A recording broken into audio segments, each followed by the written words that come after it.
Bismillahirrahmanirrahim. Assalamualaikum warahmatullahi wabarakatuh. Alhamdulillahi rabbil alamin. Wassalatu wassalamu ala sayyidil mursalin Sayyidina Muhammadin wa ala alihi wa ashabihi ajma'in. Qala rabbi syrah li sadri wa yassir li amri wahlul 'uqdatam min lisani yafqahu qawli. Rabbi yassir wa la tu'assir, Rabbi tamim bil khairi ya karim. Allahumma inna na'udzubika min ilmin la yanfa'. Ya Allah, jadikanlah ilmu yang kami perolehi yang manfaat. Wa min qalbin, ya Allah, jadikan hati kami yang tenang dan khusyuk. Wa min nafsin, ya Allah, jauhkan kami daripada nafsu yang tidak pernah cukup dan puas dengan nikmat dunia yang sementara. Wa min da'watin, ya Allah, terimalah doa dan amal ibadah yang kami lakukan, ya Allah. Allahumma barik lana fi Ramadan wa ballighna lailatul qadr. Sallallahu ala sayyidina Muhammad wa ala alihi wa ashabihi ajma'in. Alhamdulillahi rabbil alamin. Alhamdulillah, kita rafa'kan syukur ke hadarat Allah Subhanahu wa taala. Salawat dan salam ke atas junjungan besar Nabi Muhammad sallallahu alaihi wasallam, kepada para sahabat, tabi'in, atba' tabi'in, mutaqaddimin, mutaakhirin, ulama warasatul anbiya ajma'in. Salawatullah wa salamuhu alaihi wa alaihim ajma'in. Berbahagia Tuan Pengurusi, Tuan Imam Bilal Ahli Jawatan Kuasa Surau Nurul Ikhlas, muslimin dan muslimat, hadirin dan hadirat yang dirahmati dan dikasihi oleh Allah Subhanahu wa taala sekalian. Alhamdulillah. Jadi kita bertemu pada kuliah zuhur kita pada hari ini, di mana kita akan membaca hadis daripada kitab 40 hadis akhir zaman karangan Abu Ali An-Nadawi rahimahullahu taala, iaitulah berkaitan dengan peristiwa keadaan ketika mana sebelum berlakunya hari kiamat, ataupun peristiwa yang disebut sebagai peristiwa akhir zaman. Jadi hadis dalam 40 hadis peristiwa akhir zaman ni, tuan-tuan dan puan-puan, yang mana adalah disusun oleh Abu Ali An-Nadawi ataupun Ustaz Fahmi Zamzam, dan dia telah pun meninggal dunia baru-baru ni, setahun yang lalu, daripada akibat COVID-19. Kemudian mudah-mudahan bacaan ataupun kitab-kitab yang dikarang, yang dibaca oleh asatizah, mudah-mudahan mendapat kebaikan di dalam kubur, insya-Allah. Baik, hadis yang pertama, saya ambil hadis yang pertama daripada hadis 40 hadis akhir zaman. Hadis yang pertama daripada tajuk takwa dan perpaduan. Tajuk dia apa? Takwa dan perpaduan. Ada dua benda Nabi sallallahu alaihi wasallam sebut yang menjadi asas kepada keselamatan akhir zaman ni, tuan-tuan. Ya, yang menjadi asas kepada kita nak selamat, tu makna dia. Selamat ni ada dua. Selamat di dunia dan selamat di hari akhirat. Ya, keselamatan yang disebut ni adalah keselamatan hari akhirat, dan juga keselamatan di dunia, dua-dua. Ini yang di mana ada selamat di dunia, tapi akhirat tidak sure selamat. Tapi ada yang selamat akhirat, di dunia tak selamat. Contohnya apa? Orang yang selamat di akhirat, iaitulah dia orang yang miskin di dunia, yang papa, yang fakir, tapi dia bersyukur kepada Allah. Nah, itu makna dia selamat. Pasal apa? Tak banyak tanggungan, tak banyak, dia panggil audit ni. Selamat di dunia pula, banyak harta, selamat. Selamatlah kira. Ada bodyguard dia, ada makan minum cukup. Nabi sallallahu alaihi wasallam sebut, bagaimana kamu pada satu hari nanti kamu makan, kamu macam-macam jenis makanan. Pada paginya kamu makan lain, petangnya kamu makan lain. Ini tuan-tuan kita dapat tengok keadaan kita ni, makanan cukup banyak, tuan-tuan. Maidah, foods ta'am, banyak makan, terlebih makan pada sampai mati. Pasal makan. Bukan tak makan mati, terlebih makan mati tuan-tuan. Bukan sakit pasal tak makan. Gastrik ada pasal tak makan. Makan tak ikut timing. Bila tak ikut time, dia keluar dia punya panggil asid dia tu, maka asid tu, asid yang dia panggil asid yang sakit. Itu dia panggil gastrik. Tapi ada orang tuan-tuan, dia terlebih makan sakit. Itu biasa, banyak tuan-tuan. Kemudian pakaian yang banyak Nabi sallallahu alaihi wasallam sebut malabis kasir, banyak pakai tuan-tuan. Jubah 100 helai dalam locker drawer. Kan? Sebulan tu kalau tukar setiap hari tak habis tuan-tuan. Tu dia banyak sungguh jubah baju kita. Ada orang kata ni tanda kita terima kasih Allah bagi rezeki, terpulang silakan. Tapi yang pastinya dia akan dihitung oleh Allah Subhanahu Wa Taala. Apa sahaja alasan kita ni, maka pastinya akan dijawab di hadapan Allah Subhanahu Wa Taala. Tapi kalau yang baik itu alhamdulillah. Tidak kita nafikan. Kalau pakaian yang baik-baik, pakaian yang masya-Allah sunnah Nabi sallallahu alaihi wasallam kita pakai, alhamdulillah. Tapi pun ya, dia panggil dalam tasawuf ni berpada-pada. Berpada-pada itu adalah sunnah Nabi juga. Ada orang kata kita membeli kerana mampu. Tapi sunnah Nabi juga adalah dia panggil apa? Zuhud. Izhad, sunnah Nabi. Sunnah Nabi ni berpada-pada dalam urusan yang kita lakukan. Urusan apa? Urusan dunia. Urusan dunia ni kena pada-pada dia tuan-tuan. Jangan banyak sangat, jangan lebih. Tak ada pun payah juga. Dia tak nafikan. Kita banyak sangat pun kita tak boleh kontrol. Itu dia. Izhad fi dunia, dalam benda yang harus. Tapi kalau benda yang sunat banyak. Benda yang sunnah tu kena banyak. Benda yang sunnah, mustahab, nafilah. Ini kita kena faham sungguh.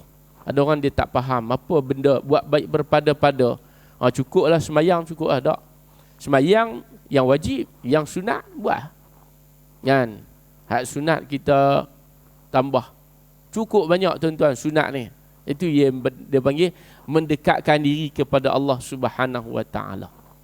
Pasal yang wajib ni kata Nabi sallallahu alaihi wasallam, wajib tidak membezakan kita dengan orang Islam yang lain. Beza tuan-tuan. Apa beza?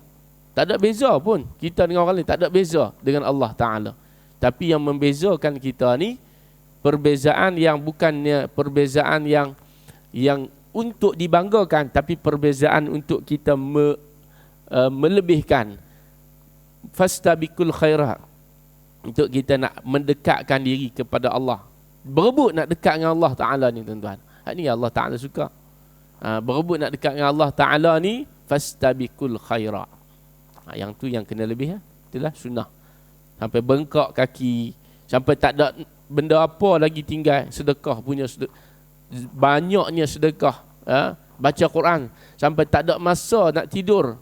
Tu sahabat tu macam-macam tuan-tuan, dia punya kelebihan dia masing-masing. Ini semua benda-benda yang sunnah. Dia dapat satu sunnah, dia pegang cukup-cukup, dan dia masuk syurga dengan sunnah tu tuan-tuan. Jadi benda yang wajib itu dah pastilah. Haram, makruh tinggalkanlah. Muslimin dan muslimat. Itu dia panggil sebagai asas kepada keselamatan. Nak selamat, maka benda-benda itu harus ataupun kena ada pada diri kita ni sebagai hamba Allah. Abu Najih Irbad bin Sariyah, muslimin dan muslimat. Tajuk hadis kita pada tengah hari ini adalah daripada perawi dia, Abu Najih. Abu Najih ni seorang sahabat Nabi daripada keturunan Bani Sulaim ataupun Bani Sulaim. Bani Sulaim ni adalah keturunan bangsa puak yang berada terletak di Madinah. Dan dia juga adalah daripada keturunan bau-bau bacang dengan ibu baginda Nabi sallallahu alaihi wasallam. Bau bacang. Bacang maksudnya apa? Ada kena-mengena dengan ibu Nabi ni. Mak Nabi ni kata kaji sejarah daripada keturunan Madinah. Ayah Nabi ni sudah pasti adalah keturunan Mekah. Bani Quraisy. Bani Quraisy ni orang besar Mekah, tuan-tuan. Kalau Madinah ni antara ni Bani Quraidah. Bani-bani yang keturunannya, keluarga-keluarga yang besar ni daripada sana. Baik. Muslimin dan muslimat, Abu Najih Irbad bin Sariyah. Abu Najih Irbad bin Sariyah.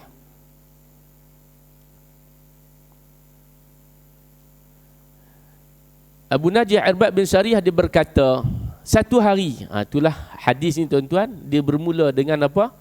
Dengan hari, dengan masa petangnya. Nabi SAW yang kata Nabi ni, dia nasihat sahabat ni, dia tak kira waktu kadang petang, kadang tengah hari, kadang malam.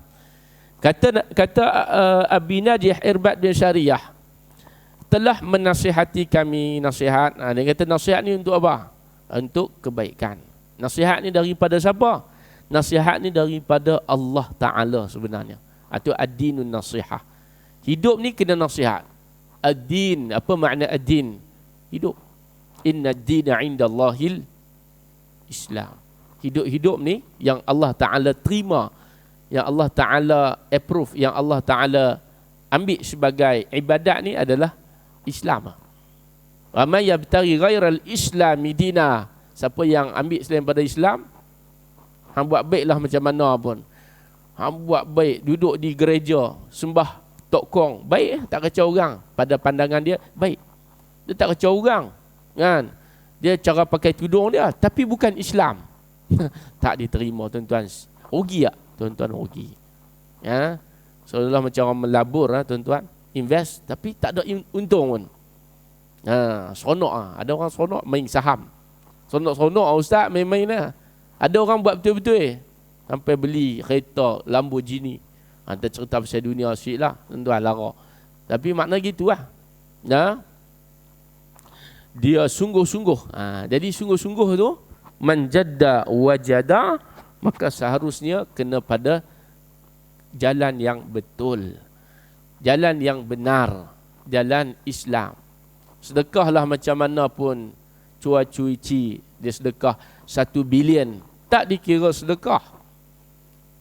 Dalam kitab Al-Imam Al-Qurtubi rahimahullahu ta'ala, Allah Ta'ala ni ambil tak tuan-tuan? Kira tak dia sebagai sedekah? Kata ulama, Allah Ta'ala mengira sebagai kebaikan, tetapi tidak dikira sebagai pahala.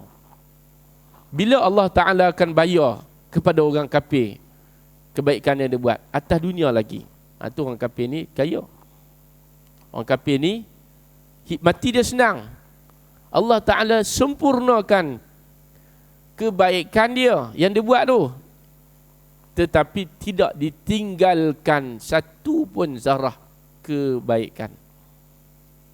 Sehinggalah bila dia mati, bermulalah azab daripada Allah.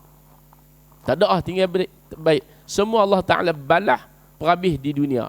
Sebab tu kita ni buat baik pula. Kita duk turut cara orang kafir, nak bagi orang nampak, bagi orang sanjung atas dunia. Apa dia? Kita buat benda baik ni bukan nak dunia. Kita buat benda baik ni untuk apa? Kehidupan bila? Saat mati tu. Tu lah. Ni kena faham. Agama ni dipahami bukan berdasarkan kita dengar-dengar, ikut-ikut. Ramai ni orang ikut-ikut orang, dengar-dengar orang. Itu jadi law ya, cerai tuan-tuan. Kan? Orang buat teh tarik, dia pun nak buat teh tarik juga, tapi tak pandai buat. Minum-minum sakit perut. Tu masalah. Jadi agama ni dia kena cara yang betul lah. Tu. Jadi cara-cara dia tu apa? Cara tu lah. Ni hadis ni sebut kepada kita tentang apa? Sunnah Nabi sallallahu alaihi wasallam. Sunnah baginda sallallahu alaihi wasallam. Baik. Abi Najih Irbad bin Sariyah, nasihat kepada kami sehingga menggetarkan hati kami. Getar hati, tuan-tuan. Salah satu daripada tanda-tanda bahawa orang itu, dia ni hati dia, hati yang lembut, maka dia bila mendengar ayat nama-nama Allah Ta'ala, ayat-ayat Al-Quran, maka gementar, terasa, vibrate hati dia tu. Vibrate ni bukan makna getar hati tu getar, tapi rasa insaf. Tu dia panggil, tu umpama. Tamsilan dia, balarah dia, makna dia, kita ni hati kita tersentuh, kena touch. Tapi tuan-tuan, bila kita dengar kuliah, rajin dengar kuliah ni pun ada satu penyakit tak? Dia tak jadi apa. Dia sama. Dia jadi sama apa makna dia? Masuk tak masuk, dia jadi sama, dah terlalu banyak sangat. Jangan jadi boring, jangan jadi dipanggil mangli dengan tazkirah. Walaupun kita memang kuliah duha, kuliah zuhur, kuliah maghrib, kuliah tarawih, masya-Allah. Banyak sungguh kuliah.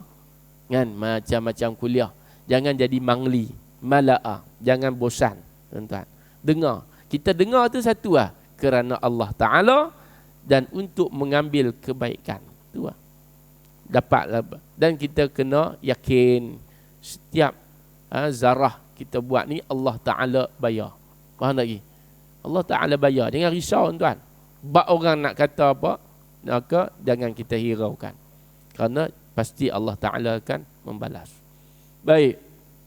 Dan yang kedua, menitis air mata. Ini kesan daripada, ini kesan dan juga cara lah kita kata untuk kita nak mendekatkan diri kita kepada Allah dengan ayat-ayat Al-Quran. Dua perkara. Yang pertama, hati itu tersentuh.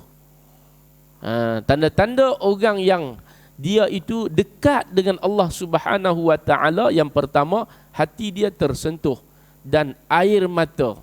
Menangis ni kena selalu. Seminggu berapa kali menangis, tuan-tuan? Sahabat Nabi sallallahu alaihi wasallam setiap malam menangis. Sayyidina Umar, khalifah menangis. Rakyat-rakyat pun menangis juga. Kena selalu menangis, tuan-tuan. Wa tadhakuna wa la tabkun. Jangan banyak ketawa, takut, tuan-tuan. Bila banyak ketawa, maka akan ditertawakan, akan dihinakan di hari akhirat. Bukan tak boleh. Macam tadi, bila sahabat tanya kepada Nabi sallallahu alaihi wasallam, ya Rasulullah, apakah orang yang disukai oleh Allah dan manusia? Nabi kata apa? Adalah orang yang zuhud, tak lebih-lebih. Cakap pun tak lebih, kemudian ketawa pun taklah ketawa sangat. Kemudian sekejap lagi dia serius, dia tenang, normal balik. Ni kadang benda, tak ada satu benda pun yang dia tak ketawa. Semua benda mudah terhibur. Ada orang macam ni. Mudah terhibur, tuan-tuan. Tak buat lawak pun kadang-kadang nak gelak lah. Jadi sebab itu kena ikut kepada apa? Cara daripada teladan Nabi kita sallallahu alaihi wasallam. Gurau ni ada sahabat nama Nuaiman. Nuaiman ni dia selalu buat Nabi tertawa, tuan-tuan dan puan-puan. Dia selalu buat Nabi tertawa. Sampaikan satu hari dia bagi kepada dia pesan macam Grab food lah. Macam food panda lah. Tapi kena bayar dulu. Hak ni pesan pi hantar, kemudian cash and delivery. Dia buat macam tu. Selalunya bayar dulu, barulah pergi hantar. Ini dia kata kau pergi hantar kat Nabi, nanti bayaran dapat. Siapa yang bayar? Nabi yang kena bayar. Satu hari ada sahabat mari hantar kambing. Mari hantar kambing. Nabi suka kambing. Sebab binatang kambing ni kesukaan Nabi sallallahu alaihi wasallam. Makan kambing kan. Sedap kambing, tuan. Kemudian hadiah. Betul. Sampai di depan rumah Nabi, kawan ni ketuk pintu, masya-Allah. Buka-buka, Nabi pun buka. Assalamualaikum. Ya Rasulullah, ni ada kambing ni. Nabi tanya, siapa punya? Ni kambing ni Rasulullah sallallahu alaihi wasallam punya. Betul. Rasulullah kata, terima kasih. Siapa bagi? Nuaiman. Nuaiman order. Okey. Nabi pun kata okey, masih. Lepas tu dia pun tunggu. Apa lagi yang kamu tunggu? Madza tanzur, apa yang kamu tunggu lagi? Mana duit dia Rasulullah? Lah. Kata Nuaiman, bagi order, dia tak bagi duit. Dia tak bagi duit. Dia suruh Rasulullah bagi duit. Nabi gelak. Dia duduk bucu pokok, dia tengok Nabi. Cara dia nak kena Nabi, tuan-tuan. Yang ni dia panggil zaman Nabi ni sahabat jenis pelawak. Jenis suka buat lawak. Tapi Nabi sayang ke dia. Tu. Tuan-tuan dan puan-puan. Ada banyak cerita dalam kitab Sirah Alam Nubala ni pasal sahabat ni. Jadi ada ketika dia juga Nabi tegas, dia pun tak berani kan Nabi sallallahu alaihi wasallam. Jadi mana itulah dia. Menitis air mata kami bila mendengar hadis. Bila Nabi bercakap, maka sahabat ni diam, bagi tumpuan, fokus khutbah kan. Bercakap-cakap, bermain gadget. Ni kan kita adab menuntut ilmu gitulah. Baru berkat kita punya ilmu kita ni, insya-Allah. Bila berkat tu tanda-tanda dia apa? Dua benda tadi. Yang pertama, hati mudah tersentuh. Mudah tersentuh. Yang kedua, air mata mudah mengalir. Kemudian, bagaimanakah keadaan itu berlaku? Ketika mana kita menggambarkan, kata sahabat, kami menggambarkan bahawa ini adalah nasihat Nabi yang terakhir. Tengok tuan-tuan, dalam hadis ni solid, semua benda ada. Package. Ada cara, ada punca, macam mana nak bagi jadi dapat benda tu. Sahabat kata, kami mendengar hadis daripada Nabi yang boleh menjatuhkan air mata kami dengan perasaan kami seolah-olah nasihat Nabi adalah nasihat yang terakhir. Setiap kali Nabi bagi tazkirah, setiap kali sahabat ni dengar ayat-ayat Quran, mereka menganggap itu adalah yang terakhir. Ini kaedah dia juga. Kita semayang kadang-kadang tak rasa apa, pasal kita doa rasa lepas ni aku semayang lagi. Ya. Kita dengar tazkirah tak rasa apa, pasal aku doa rasa lepas ni dengar lagi tazkirah. Dia balik-balik, tuan-tuan, jatuh lubang contoh. Gelincir bila ia meninggal. Itulah dia punya yang terakhir. Tapi ulama kata, walaupun tak berlaku kematian pun tetap itu yang terakhir. Semayang kita terakhir. Pasal apa? Memang terakhir. Solat subuh kita yang tadi ni, yang terakhir pada tarikh dan masa itu.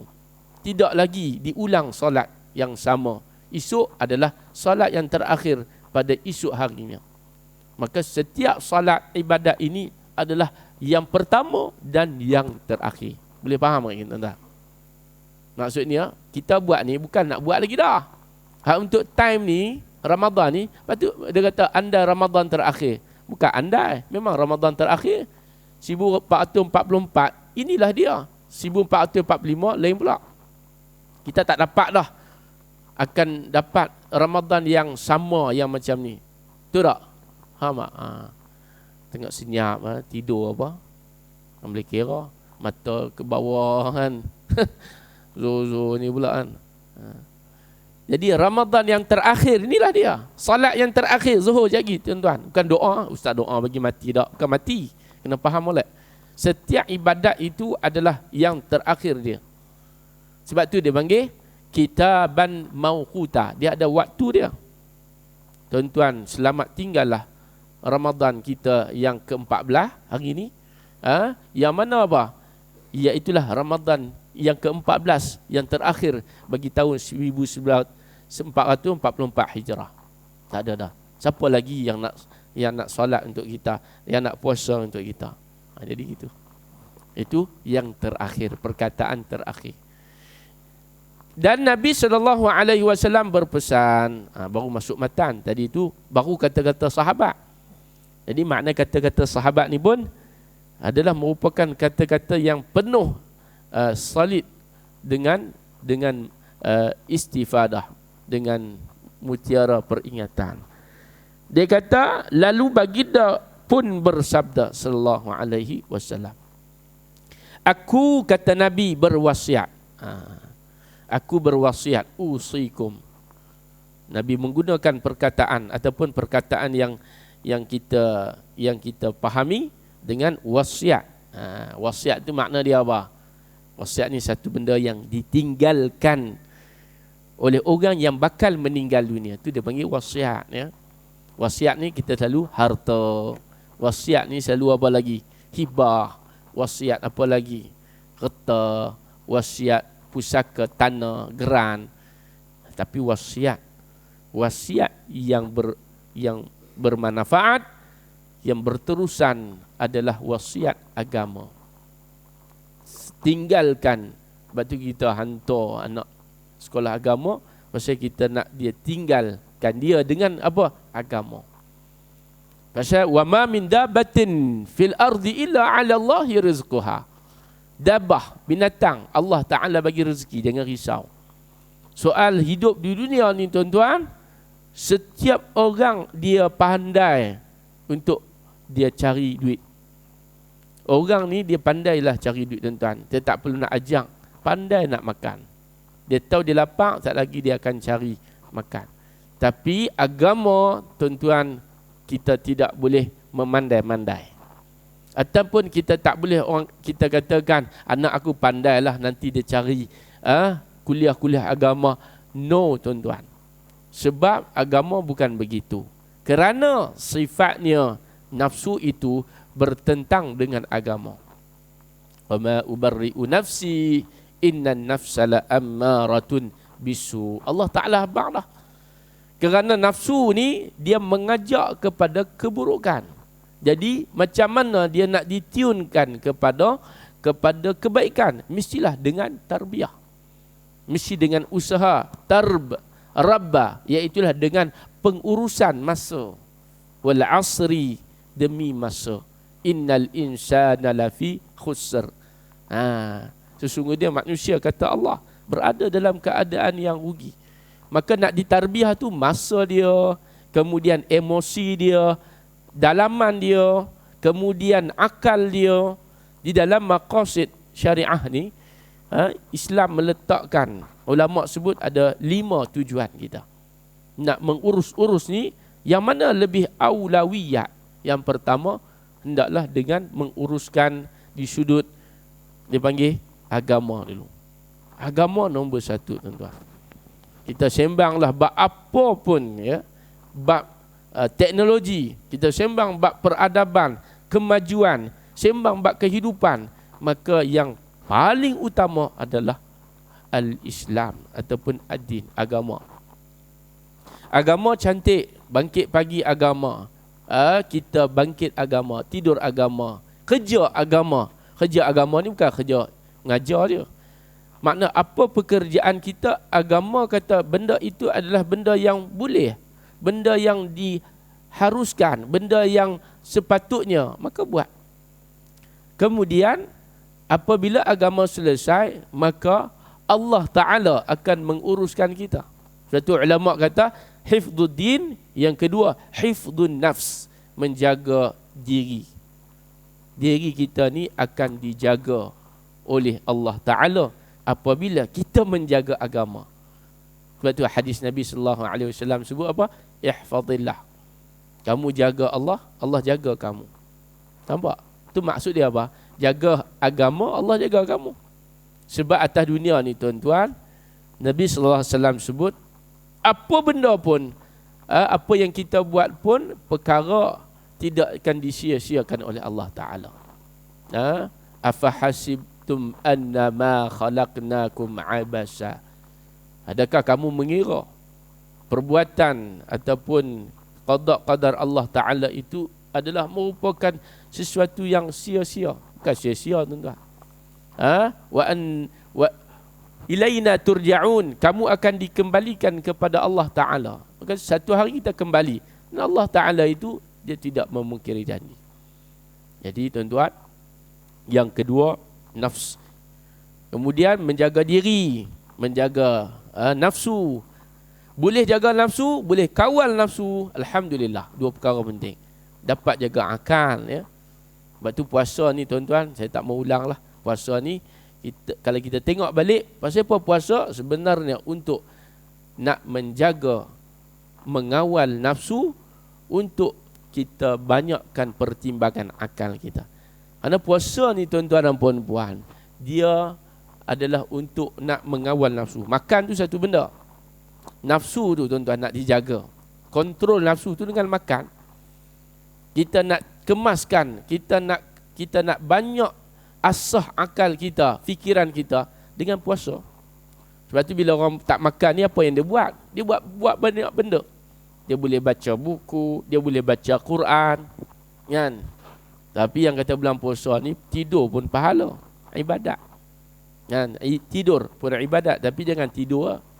Setengah orang dia tahu tidur ibadat ni, dia ambil pegang hak tu hak mudah kena dengan nafsu. Buat apa? Sok, lepas tu tunggu pukul 7.30. 7.30 nak buka. Kamin, ramai Nabi kata orang macam tu. Tu makna kamin, betapa banyak, ramai. Tapi tidak ada puasa bagi mereka illa kecuali apa? Ju' wal atash. Lapar dan dahaga. Rugi ya, tuan-tuan. Rugi, ya.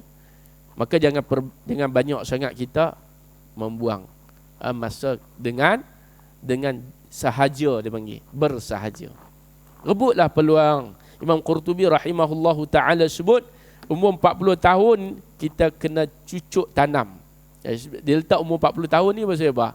Pasal usia pertengahan, ya tuan-tuan. Umur umat Nabi sallallahu alaihi wasallam ni kajian daripada hadis, ya. Sudah pasti hadis itu ada kebenaran. Tetapi apabila dikaji lagi, tuan-tuan, menguatkan keimanan, pegangan terhadap Nabi sallallahu alaihi wasallam, iaitulah apa? Ramai di kalangan kita yang meninggal dunia antara umur 60 hingga 70. Dan umur antara 40 sampai 70 banyak orang meninggal dunia. Itu memang kebanyakan. Boleh kata 80-90%. Lebih lagi 90-80 yang tu tak ramai. Bawah daripada 60-70 ramai. Separuh daripada umur 70-35. Maka telah kita habiskan 40 tahun. Makna dia apa? 40 tahun umur untuk kita kena serius dalam ibadat kita. Hak lain tak serius ke? Serius. Cuma kita nak rasa dunia ni macam itulah. Habis dah rasa dunia, dah buat bisnes, turun naik apa, macam-macam lah, ada bankrupt apa semua, belajar. Cukup umur 40, tanam. Umur 50, tuai. Tuai apa? Tuai hasil kita usaha tu. Kita usaha, umur 40, 10 tahun istiqamah. Alhamdulillah, dia dah jadi DNA. Tuan-tuan dan puan-puan. Jadi, kembali kepada hadis tadi, yang kedua menjaga nafsu, yang ketiga menjaga akal, ya. Kemudian menjaga keturunan, dan yang terakhir sekali menjaga harta. Ini 5 tujuan, maqasid dalam kehidupan kita ni. Baik, usikum, Nabi berwasiat kepada sahabat agar kamu bitaqwallah, takwa kepada Allah Subhanahu wa taala. Jadi takwa ni maksud dia banyak, ya. Di antara kata ulama, takwa adalah mencegah, ya, al-wiqayah. Takwa juga sami'na, dengar dan patuh, ya. Takwa juga apa? Iaitulah dengan melaksanakan. Jadi takwa ni boleh kita faham, iaitulah hati niat kerana Allah Ta'ala. Takwa, amal hati, dia panggil. Amal hati ni apa? Takwa, takut. Pokok kepada takwa adalah hati, niat lah. Sebab tu setiap benda yang kita buat ni, maka dia bermula dengan niat kita, tujuan kita. Kalau orang tu betul-betul nak jaga agama, maka Allah akan tolong dia. Kalau orang tu dia betul-betul nak dunia, Allah akan bagi kepada dia dunia. Innamal a'malu binniyat, ya. Hadis yang diriwayatkan oleh Sayyidina Umar Al-Khattab, ke mana Nabi dengan para sahabat berhijrah ke Madinah. Dia ada seorang sahabat ni, ya, dikenali sebagai abul muhajir, orang yang berhijrah, bapa hijrah kerana apa? Kerana nak berkahwin.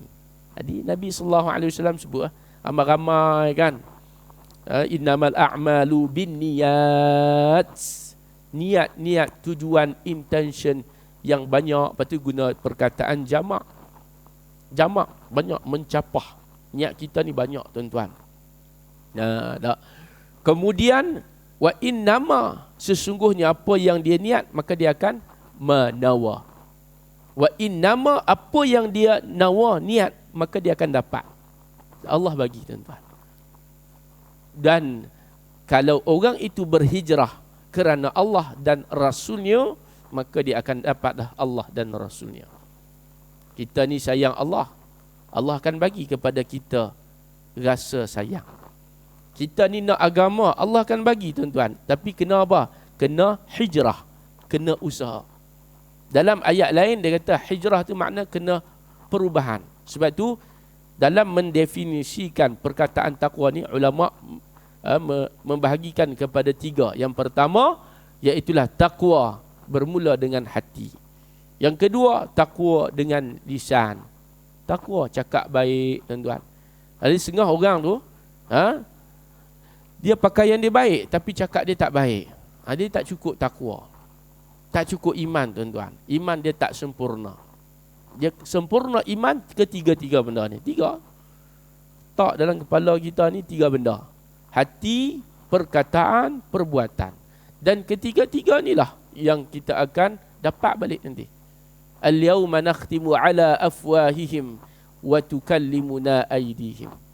Tapi kalau perbuatan kita tak elok, hati kita elok, tak boleh. Dia tak boleh define benda tu.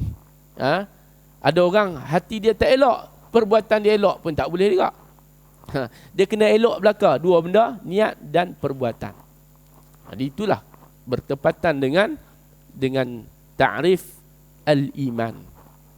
Ulama kata al-iman huwa sidqun tasdiqun bil qalbi wa tuqrarun bil lisan wa amalu bil al-arkan. Dia kata iman tu apa? Hati membenarkan, benar hati dia, betul ya, baik. Kemudian wa iqrarun bil lisan, kena ucap, kena iqrar, kena syahadah. Arti syahadah itu dengan lisan dan dengan hati dan dengan perbuatan. Qalu bala syahidna. Ketika mana alam roh dulu, Allah Subhanahu wa taala bertanya kepada kita.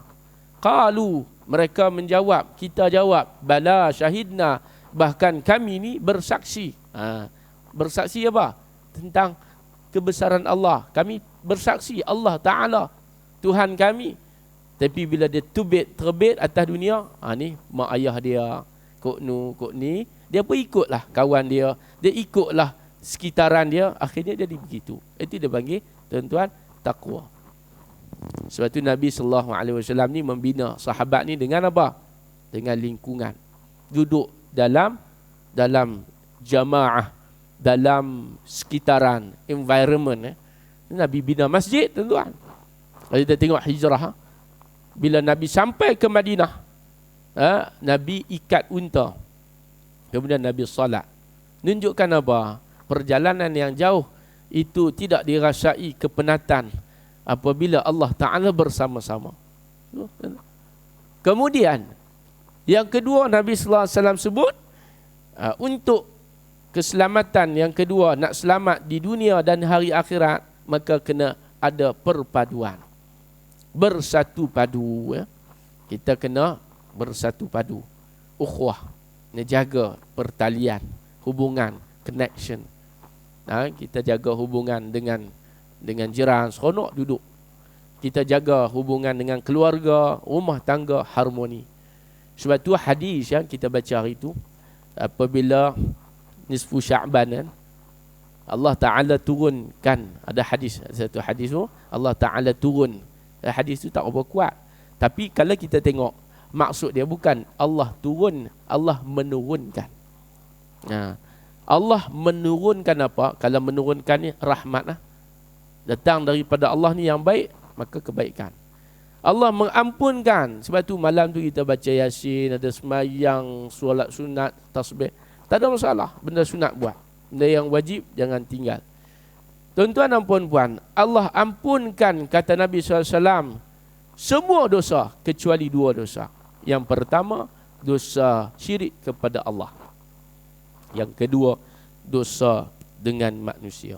Ini tuan-tuan, hablum minallah wa hablum minan nas. Jaga 2 benda ni insya-Allah, mudah-mudahan.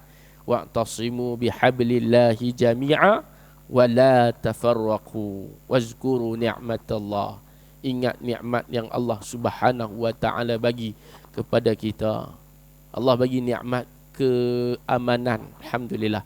Gunakan sebaiknya. Mudah-mudahan tuan-tuan, Ramadan kita ni yang terbaik insya-Allah. Teruskan beribadah. Hablum minallah wa hablum minan nas. 2 benda yang kita dapat daripada hadis. Yang pertama daripada kitab 40 hadis akhir zaman. Yang baik datang daripada Allah Subhanahu wa taala. Mudah-mudahan Ramadan kita mendapat berkah. Sekian, wabillahi taufiq wal hidayah. Tertangguh dengan tasbih kafarah dan surah Al-Asr. Subhanakallahumma bihamdik, asyhadu an la ilaha illa anta, astaghfiruka wa atubu ilaik. Wal 'asr innal insana lafi khusr illa alladzina amanu wa 'amilus salihat wattawassaw bil haqq wattawassaw bis sabr. Assalamualaikum warahmatullahi wabarakatuh.